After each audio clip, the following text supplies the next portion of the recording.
zokony trano vato fitiavana. STK zokony trano vato fitiavana.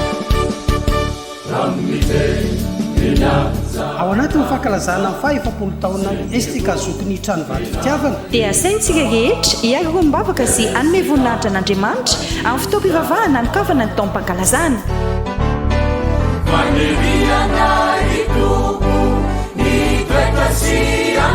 Ny alahady fa 10 volana martsa manomboka amin'ny 9 ora sasany maraina ao amin'ny FJKM trano vato fitiavana.